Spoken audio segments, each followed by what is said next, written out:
Good evening and salutations, my GH fans.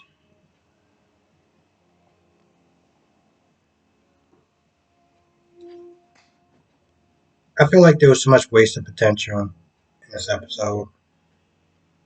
I just, and I gotta be real. I gotta be real, and I know that sometimes when I do that, I can be on the negative side. I wish that I can sit here, put on a fake smile, be all rah rah rah, and just tell you that this episode was like the best thing since sliced bread, but I can't do that. Gotta keep it real. So, Sam and Dante, I really feel like at this point, what was even the point of them being in this episode? They literally recited the exact same lines from before. Dante just wanted to make sure that Sam was okay with moving in and everyone moving too fast. And it was like, bro, we've been having this conversation for 3 weeks. Why?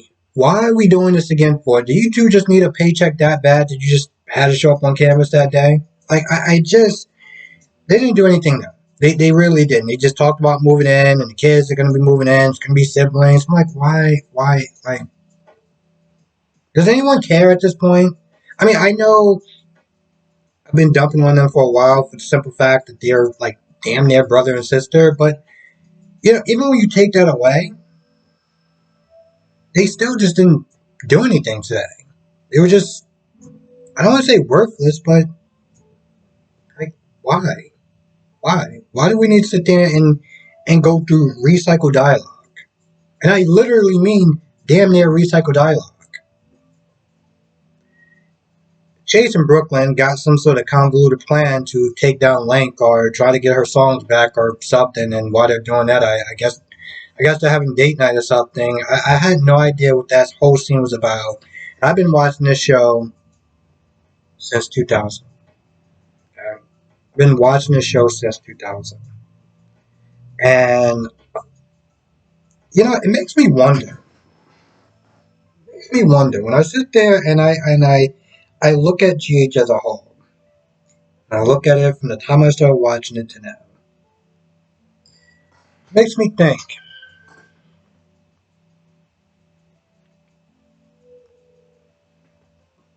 Were there episodes like that back in the day?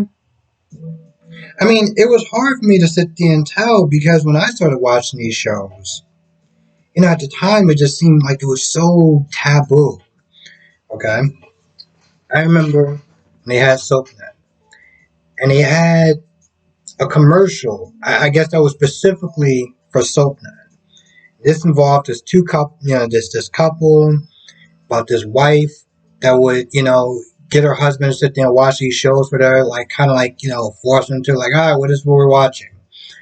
And then one day, I guess she was looking for him in the bedroom. She went downstairs to the living room and she sees him like watching the soap opera or whatever. And, it just kind of signified just how taboo it was for men to be watching soap operas. Um, and it makes me sit there and think, was I just so star-eyed and so like, oh, this is so new and interesting that I couldn't even see the cracks in the show back then? I mean, don't get me wrong, they had some amazing episodes. Okay, Manny, like I said, the actor that still scares me to this day. Um, I think they had like the text message killer. They had Alcazar. They had these really great stories.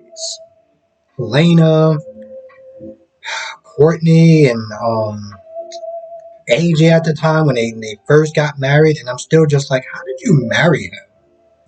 I mean, I know she partly did that to spite Sonny in some sort of way. Oh, you don't want to go out with him. He's a loser. He's this. He's that. He's a third. Well, I'm gonna go out with him anyway. And then on their wedding night, this dude was literally sitting there drinking. Great stuff. Kind of had to sit there and take myself to a happy place because this episode damn sure didn't do that. What do we got next? We talked about Brooklyn and Chase and Dante and Sam, which are practically like brother and sister, but even without that, they just didn't really do anything today. Um, Joss and Cam just kind of play catch up and kind of just rehash everything that happened with Ava and Dex and giving Dex props for, stepping up and having his experience as a soldier really helped. I'm like, okay. And it wasn't like she was saying it so much where it's like Cam got like jealous or annoyed or whatever. So it wasn't even like, oh, that can be interesting. No, we're not gonna do that. They talk about Spencer. And Cam went to go see Spencer while Joss went to go look for some sort of bracelet. And Spencer, I guess still hungover, started to go to sleep. And he dreamed Esme. He had this nightmare about Esme. And honestly, to tell you the truth, I'm gonna be honest, this was probably the best part in this whole episode. Okay? Yeah, the rest of the episode is pretty much a dumpster fire, but this part particularly was like the best part.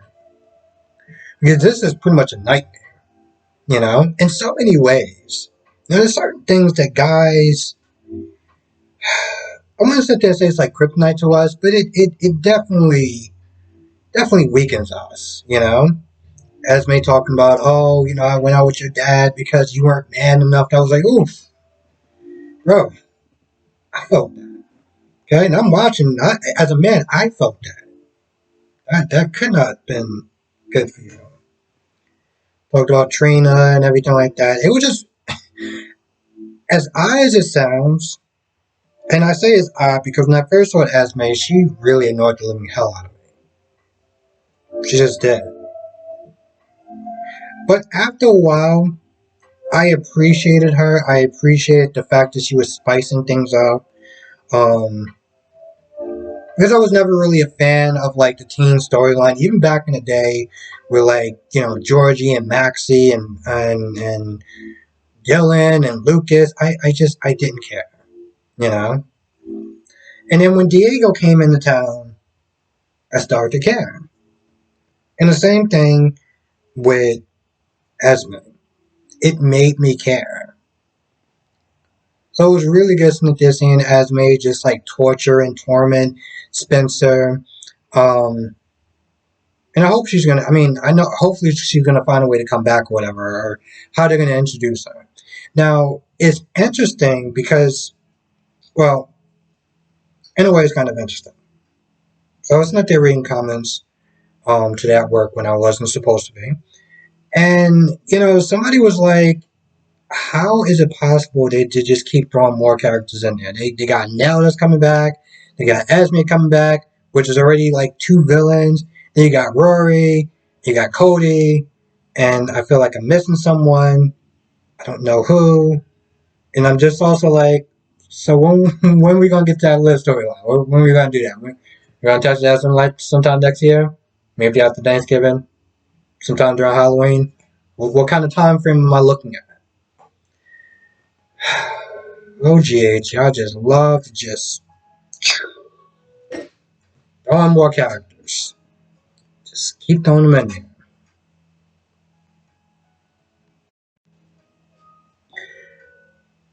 So Michael comes to see Sonny. He acts like a dick. At this point, and granted, the sad part is that, alright, I knew they were going to be getting temporary Michael today, and already I was just like, uh. But at the same time, this episode wasn't really that good. So it was one of those things where it's like, you know what? Even though that this scene probably didn't hit as well, did it really matter? I mean, if it was Chad Duell coming in doing it, I still would have been like, bro, really? You're gonna sit there and blame Ava's attack on Sunny? Are you gonna blame pollution next? Like, what are we looking at? A depression era before Sunny was probably born? Where are we going with this, Michael? Because it just seemed like it was just so out of pocket and so unnecessary. But it's part of his master plan to take down Sunny because Sunny cheated on his mom. Let's just be very clear. He was doing all that mob stuff before, and Michael was like, "No, he's my dad. I love him. Yeah, he has the heart of gold." Even though now it's all like, "No, man, he's a criminal. He's a criminal. I gotta sit there and take him down because um the plot." Okay, the plot. So let's just be honest. That's literally what it is. It's a damn plot. Um, Dex is there, and Sonny tells him to go, guard Avery. That's where he goes. After being all like, "Oh, you sure? I can do more. I can do more than that."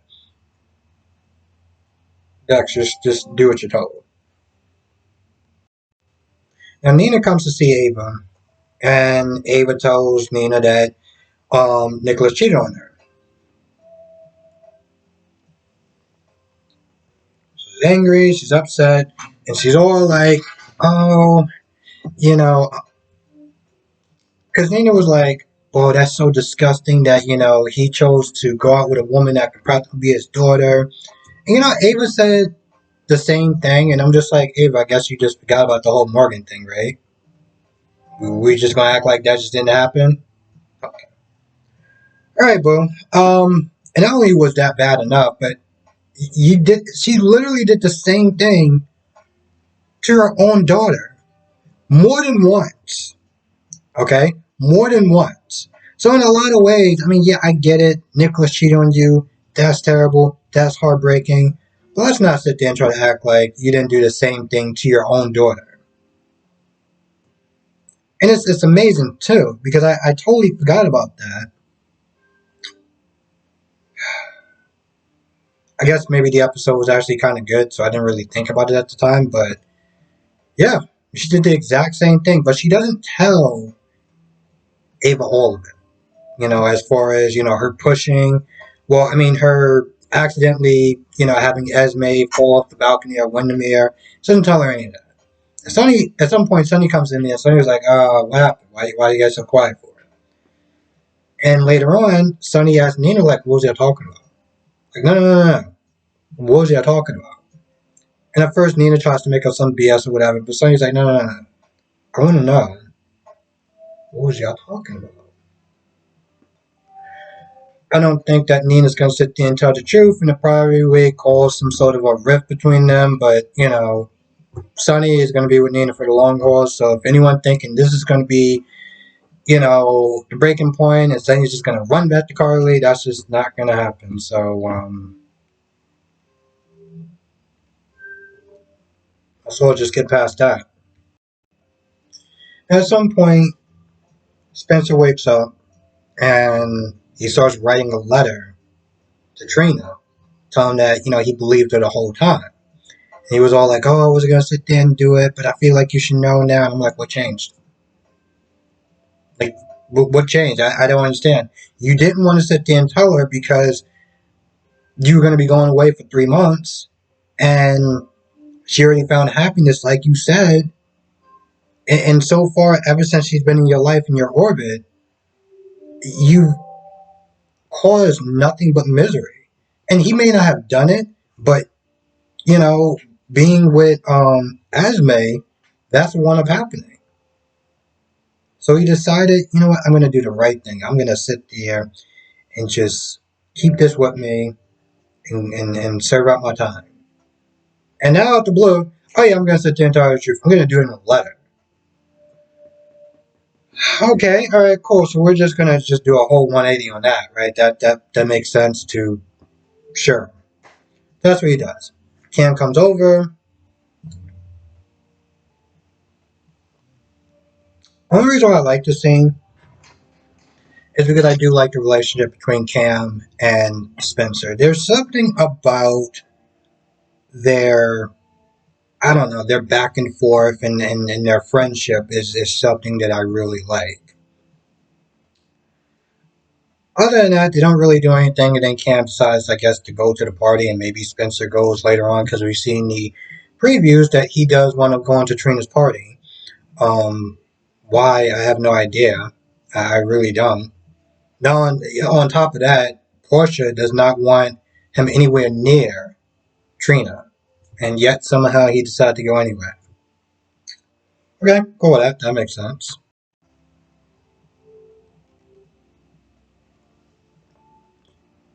Willow is starting to feel the effects, and Terry brings him to the office like, "Yo, listen, you want to sit there and take some time off? You want to sit there and go on maternity leave? What do you want to do? I'm here to support you."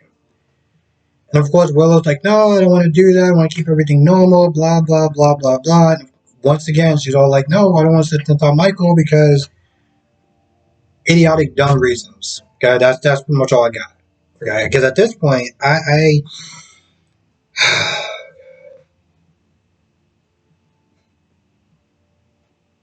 you know, the sad part is that I feel like I can't, like other people I can sit and get frustrated with and just go in. But because she has cancer, it just seems, even though it's fictional, I just can't bring myself to go full, you dumb, because of that. But it's a little frustrating because it's like, it's just the same story. She doesn't want to sit there and tell Michael because of reasons. And it's like, all right, cool, we're still doing this beat. And at some point, Michael comes in there, and once again, she continues to lie straight to Michael's face. And, yeah, it's just another episode of Willow lying to Michael, and we're sitting there. I would sit there and say that we're sitting there caring and getting frustrated, but you know, at this point, it's just kind of a lost cause. Even for that emotion, it's like, you know what? Listen, when he does find out the truth, and he will find out the truth, he won't even sit there and be angry because, well, she has cancer. So it's like, you know, it's just going to be, if it was anything else, like with Sasha and Brando, I could sit there and just go full ham on Sasha, but I can't Willow anymore.